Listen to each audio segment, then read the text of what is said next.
Hello and welcome to the Writing Talk podcast. I'm your host, the writer Michael Campling, known to friends as Mikey. And this week, after a brief skedaddle through any bits of news I might have, we're going to launch into the main topic of how we go about writing our Amazon product descriptions, and then we will have a writer's toolbox section at the end. Welcome to the Writing Talk podcast, a show that helps you to build your skills as we go on our writing journey together. Okay, so I've had quite a busy time.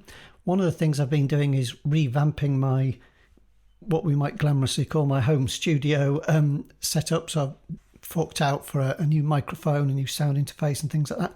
And I thought perhaps as I've been going through all that, might be interesting for those of you who are thinking of having an author podcast or recording ebooks or recording readings for your fans, any of that kind of stuff. I'll have a breakdown of all that in another show, and I'll just try and run through the bits that I know. You know, I can cover the basics, and I'll do that for another show. Also been getting some of my books recovered, redesigned, and I must say I'm really pleased with the results. Got a couple of the mysteries done so far, and the designer called Patrick Knowles here in the UK is a real professional.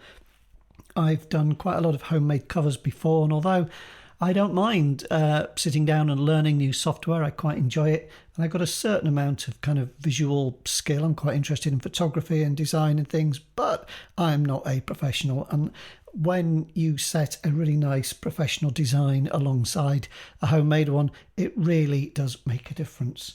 So really worth thinking about if you possibly can budget towards getting your covers done professionally in some way, whether that's a pre-made or whatever you can find, because just a difference even a bit of typography and a choice of font and choice of just letter spacing, things like that most of us don't know much about, can make or break a design. So really worth looking out. And I found my designer through Reedsy, the marketplace there, and you know that's a really good way to find designers. That's probably the only way I would recommend at the moment would be to go through Reedsy and have a look and see what they have got on offer in their marketplace, because that way you can kind of you know that the professional has been vetted and it's not just somebody you've sort of randomly picked off the internet. Anyway, with that, we shall get into our main topic. Okay, so there can't be many writers, I don't think, who don't in some way kind of hate writing the who hate writing the product descriptions for their books. And I'm going to use that word rather than blurb, because that can be a bit confusing with words that they use in TradPub, which often includes kind of, well, let's just not even go there. Let's just not call it a blurb. I'm going to call it a product description because it's what it is. And you've got to remember, Amazon is a store, it's a shop. So we're displaying a product and we need to show it to its best advantage. What I'd like to do is just kind of take a step back from your product description. And I'm indebted in this approach to Brian Meeks, who some of you might have heard of. He does have a book, which I'll link to in the show notes, which is called something like Mastering Amazon Descriptions. And he's out there around and about. You find him online, you find him being interviewed on podcasts and so on. And he kind of opened my eyes to the idea that your product description is kind of a form of sales copy. And how you get good at sales copy is, of course, the way you get good at any kind of writing, and that's just by practicing it a lot and forcing yourself to do it. So now you might think, well, I don't really produce that many books and I don't update my product descriptions that often, so I'm not going to get a lot of practice. Well, here's where the thing comes in. The approach comes in and tells you that you should hone those skills, because what is sales copy? Every email you write, every newsletter you put together, every blog post you write, every Facebook post, every tweet. You can practice those skills. You can make every word count. And the difference between sales copy and ordinary sort of rambling writing or ordinary prose is really that it's the kind of Formula One world of equivalent of writing. it is totally stripped down. It's not the kind of writing that has much in the way of frills and fripperies. You're using a very short, very small number of words to kind of pack as much punch as possible, in the same way that a Formula One racing car doesn't have a stereo and all those other kind of nice things. So, not to get too carried away with my analogy, the point is that we are really trying to trim this down. And we can practice those skills in our tweets and Facebook posts and so on. Not in the sense of buy my book, because everybody hates that, and it certainly doesn't work. I think surely everybody knows that by now, but it does not work. But in the sense that we want each word to not pull the reader along by their nose, but to invite them on, to invite them into your world, to invite them to explore your next sentence. So the first few words are there to get the reader to read the rest of the sentence, and that sentence is there to get the reader to read the second sentence, and so on. We're trying to invite people in and say, come over here, it's great, it's wonderful. I have things to tell you and you're going to love them. That's really what we're trying to do, isn't it? And so we can practice those in our Facebook posts, in our blog posts and so on. We can do things like experiment with white space, because that is really quite an important thing. If you look at the world of advertising, you'll see lots of white space. Adverts that catch your eye, big posters and so on, might be a huge white space with like 2 sentences on, a really small number of words that just catch your eye and stick in your mind in some way. That's the kind of thing we're after. And, if you're going to go to the effort of writing a Facebook post, well, if you take a bit of time and effort over the copywriting side of it, maybe people will actually read it, as opposed to, oh, yeah, there's another one. Oh, look, what's that? It's a cat. Oh, right, I'll do that instead. There's a dog in a treadmill. Let's look at that instead. We need to be good at this stuff. In the world of social media and online media, the written word is still very heavily out there, and we need to be able to put it down so that in such a form that when somebody sees it on their phone, on their tablet or whatever, that they are instantly grabbed by it and want to carry on reading. So, yeah, why tweet if nobody's going to read it? Why do a Facebook post if nobody's going to read it? We need to be practicing those skills. And I must say, you do kind of get in, once you establish that mindset, you do get into it, and it does become a bit easier as you go on. One of the things I like to think about is a kind of a so what test. It's very easy to put statements down in your product description which seem fascinating to you because it's your book and you wrote it and you just spent months slaving away at it. But anybody else is going to look at that and say, oh, well, so what, Okay, it's about such and such and such and such. So what? Who cares? Who cares if the hero moves to somewhere or other and sets up, a beekeeping business? Who cares? So what? That might seem like the most uniquely wonderful thing to you, but to the casual browser just scrolling through 500 books on Amazon or whichever store we're talking about, do they really just want another ho-hum description which kind of introduces the character, introduces the setting? Not really. So what are we trying to do? We're trying to attract attention, and we're trying to provoke an emotional response. And it's quite interesting that just by the choice of words and the construction of our sentence, that we can accidentally kind of encourage the wrong kind of response. We don't want people to be wondering what it's about in the wrong kind of way. We want people to be intrigued. There's a difference between looking at something and thinking, I have absolutely no idea what this guy's going on about, or this woman's going on about, and the really good product description where somebody's going to go, oh, okay, that sounds that's a bit interesting. That could be good. One of the things that people often try as a kind of quick trick is to use questions. Questions can work, but you do have to be careful with them. You can make it sound a bit as though you don't actually know. yourself how the story's going to turn out, which it can be a bit odd. The sort of inference there doesn't feel good. I want to feel as a customer looking at your work, I want to feel from the outset that you kind of know what you're doing and that I'm in safe hands. So don't make it sound a bit as though you don't know what's going to happen in your story. The other kind of question that I think is a bit dodgy can be the sort of, if you enjoy such and such, you'll like this. Well, I guess that can work in some instances. You see people use it in ads quite a bit. I'm not sure it really hooks me in because it makes me think, well, do I enjoy that? Am I a fan of such and such?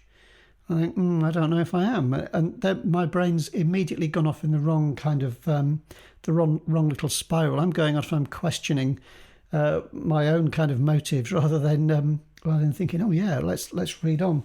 So yeah, questions can work, but I think they've got to be intriguing. I know the one that everybody always quotes is the one by Adam Croft, where he's saying, would you sort of, I can't remember the exact words, but would you kind of sacrifice your wife to save your daughter or something like that? And a lot of people are quite engaged in that. It's a direct appeal to the reader. There's an emotional response there. You're kind of saying that the stakes could be high. You're inviting the reader in that case to empathise with the situation in the book and with the characters in the book. That's what's going on there, and I think that's why that works. So that invitation to empathy, I think, certainly can work really well.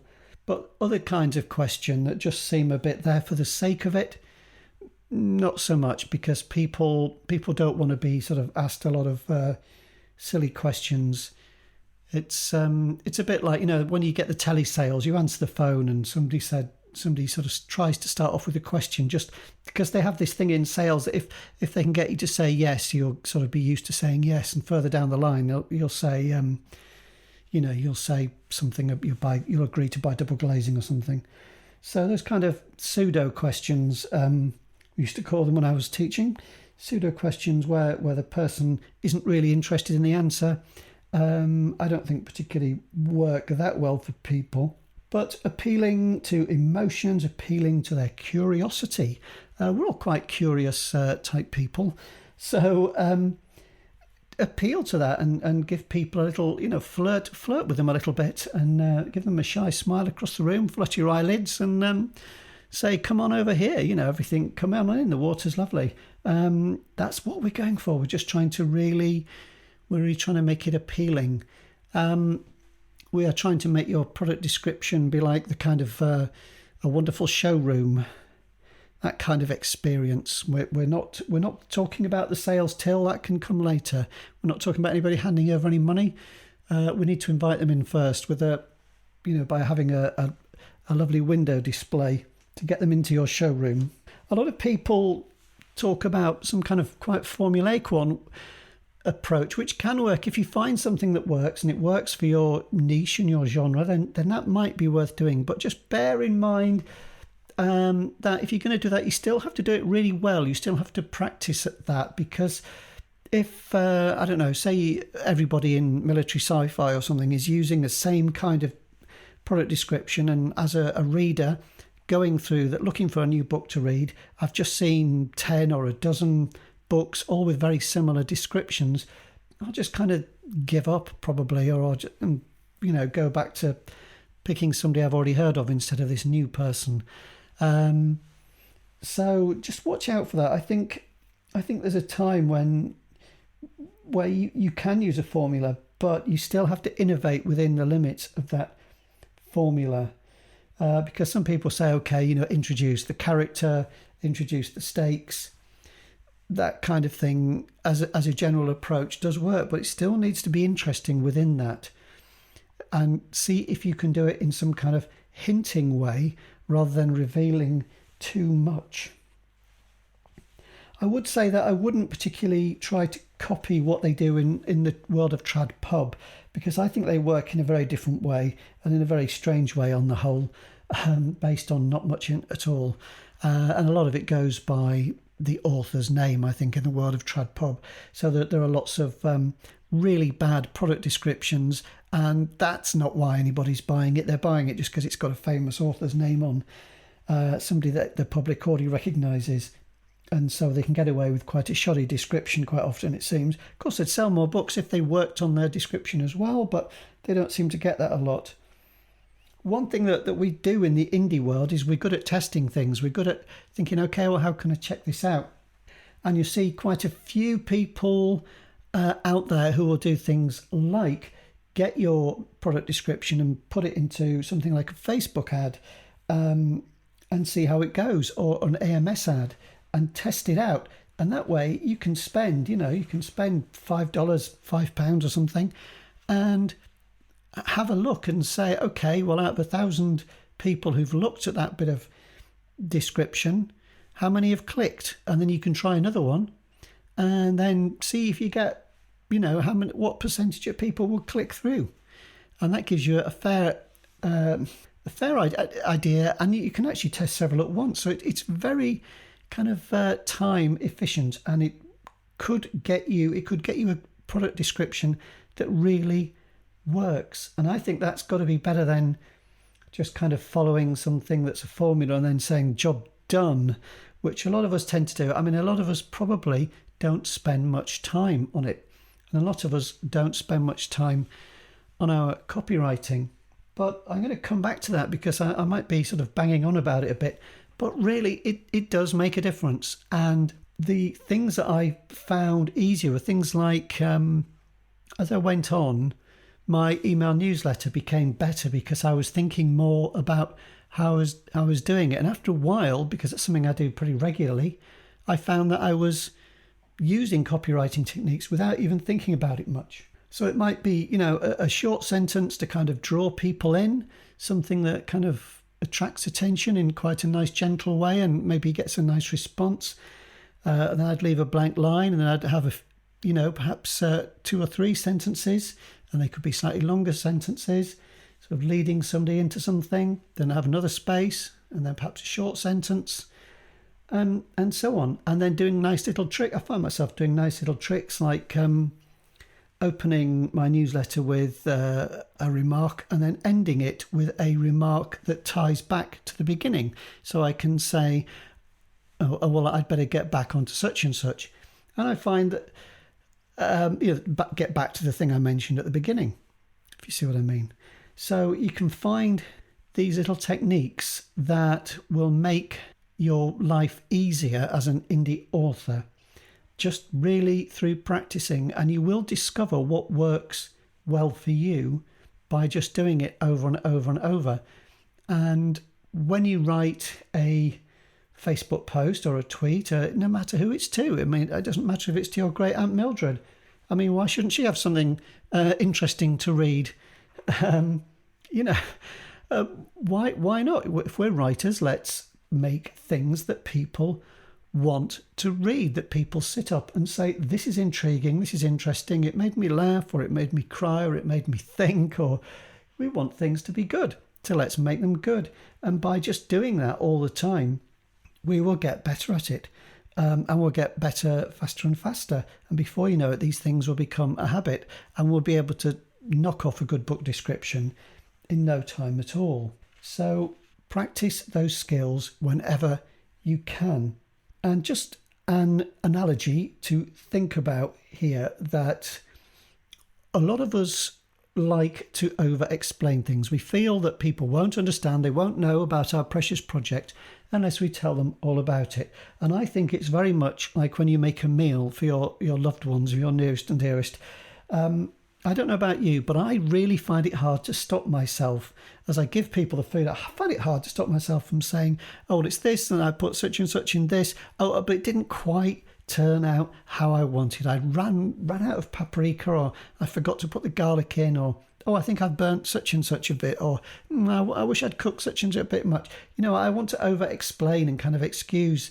And nobody wants you to do that. When you're getting a meal from somebody, the last thing you want to hear is all the ins and outs of how it went together.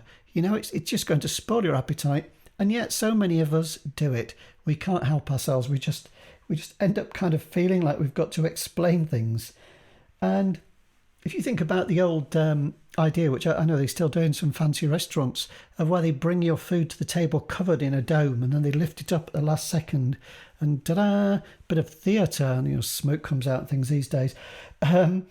That is more what we're going for. We are going for creating that intriguing silver dome that we just know there's something delicious underneath, and then we're sort of revealing it and saying, it's fantastic, it's wonderful, you're going to love it, and then kind of walking away and leaving them to buy it. So yeah, we're managing expectations up to a point, but really that's not the be all and end all of what we're doing. Yes, we want to appeal to people in the right genre to find those readers, but we're not doing it by just telling them and saying, you're going to like this, you're going to love this, because they'll kind of think, well, I might not. What we're doing, we are enticing people. If you have one word that you kind of take away from this, what your product description should do is entice. So think about your work. Think about what is at stake for the characters. Think in terms of big picture, as in like themes. So that can be worth mentioning. Rather than say, this is this kind of book and this kind of tone, can you hint at that tone? So that the tone of your product description matches the tone of your book. So I don't think it's unreasonable to expect, if you've written a humorous book, that your product description should be kind of funny. I think if you're, if you've written more gentle romance, then I would expect the tone of your description to be gentle and to sort of pull at my heartstrings a little bit, and so on. If your book is full of action and it's a thriller, then I would be quite happy to be left in suspense by some of the things that you say. If it's a horror book, I would expect to just have the hairs on the back of my neck stick up a bit. So that's how you go about it. You don't sort of bash people over the head with it, but you use the tone of the book and of the genre in your description. So you're trying to take people into your world and into your book and invite them to enjoy it. All the time you're practicing economy. It's the kind of Formula One race car approach. So we don't have lots of fripperies on a race car. We just are all about power. So every word has got to pack a punch. Every word has got to be there for a purpose.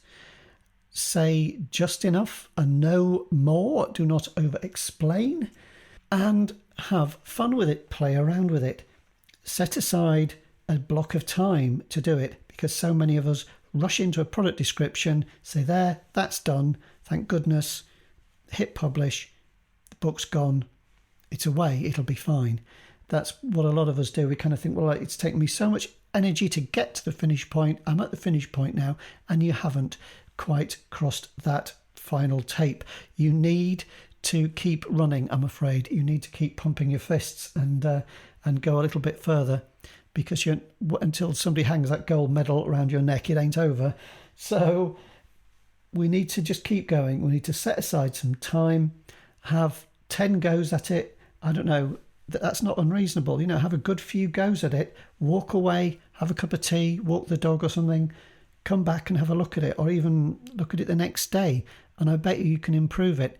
I bet you look at it and think, well, I didn't realise that my first sentence actually could be read in another way, and it could sound kind of mopey or kind of dopey, or it's funny how we think a sentence can be read just one way, but then going away and looking at it again a bit later, you realise it is actually open to a different kind of interpretation, and you've really got to watch out for that. You cannot afford to have that kind of misunderstanding, because you have got milliseconds to catch people's attention.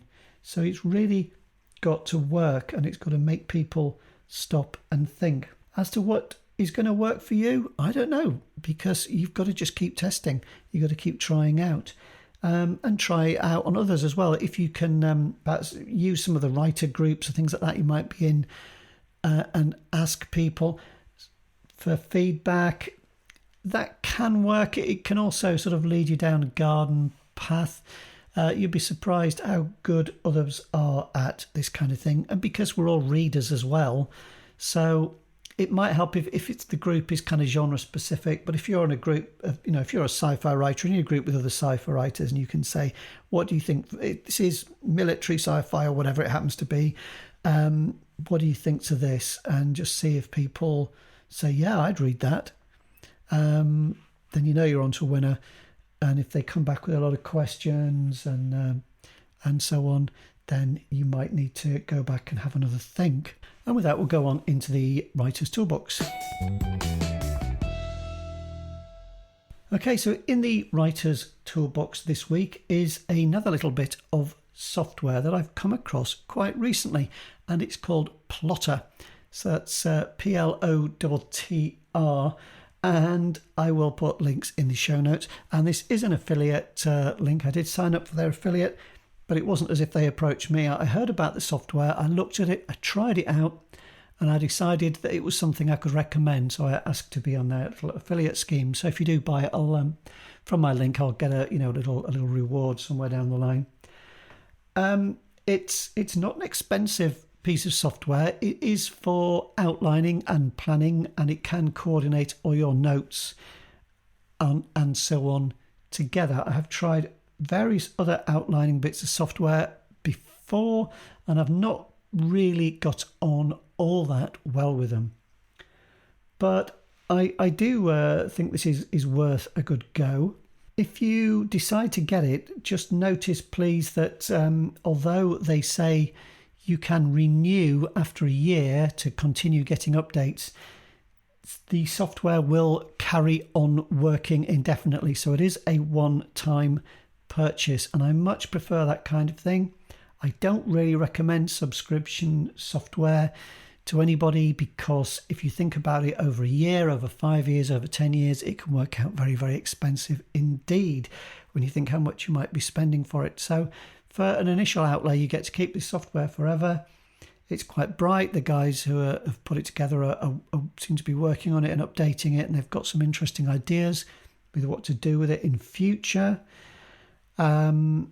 It's all seems fine to me in terms of usability and stability.